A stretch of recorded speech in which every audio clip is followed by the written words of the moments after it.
কয়লা শিল্পে শ্রমিকদের বকেয়া বেতনের দাবিতে পথে তৃণমূলের কেকেএসসি শ্রমিক সংগঠন। ইসিএল এর ভ্রান্ত নীতির বিরুদ্ধে আজ পাণ্ডবেশ্বর ইসিএল এরিয়া কার্যালয়ে শ্রমিকেরা ধর্ণা অবস্থান করেন।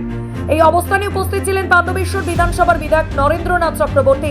বিজেপি সরকারের কয়লা শিল্পে বেসরকারীকরণের নেতিবাচক প্রভাব এবং বেসরকারি সংস্থাগুলির অসাধু কার্যকলাপের জেরে চরম সংকটের মুখে পড়েছে ইসিএল কর্তৃপক্ষ।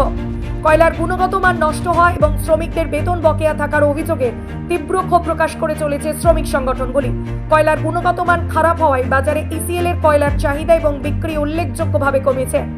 অনিয়মিত বেতনের কারণে শ্রমিকদের পরিবার চরম আর্থিক সংকটের মুখে পড়েছে। বিধায়ক নরেন্দ্রনাথ চক্রবর্তী বলেন, অবিলম্বে বেতন প্রদান না করা হলে এবং ভবিষ্যতে অনিয়ম চলতে থাকলে শ্রমিকরা বৃহত্তর আন্দোলন বা প্রতিবাদ গড়ে তুলতে বাধ্য হবে।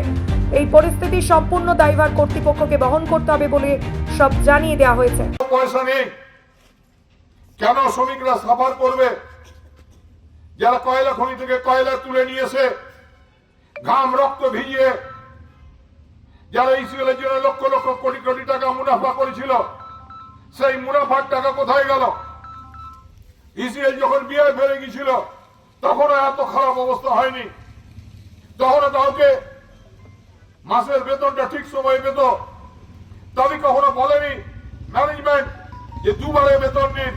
এই চরম অপমান ইসিএল এর সমস্ত কর্মচারীরা, সমস্ত কর্মীরা, দলমত নির্বিশেষে আমি সমস্ত যারা সংগঠন আছেন তাদেরকে বলবো যে আর দেরি নয়, আয় গো তোরা। মমতা বন্দ্যোপাধ্যায়ের হাত ধরে এই লড়াই গোটা শিল্পাঞ্চলে ছড়িয়ে দিতে হবে।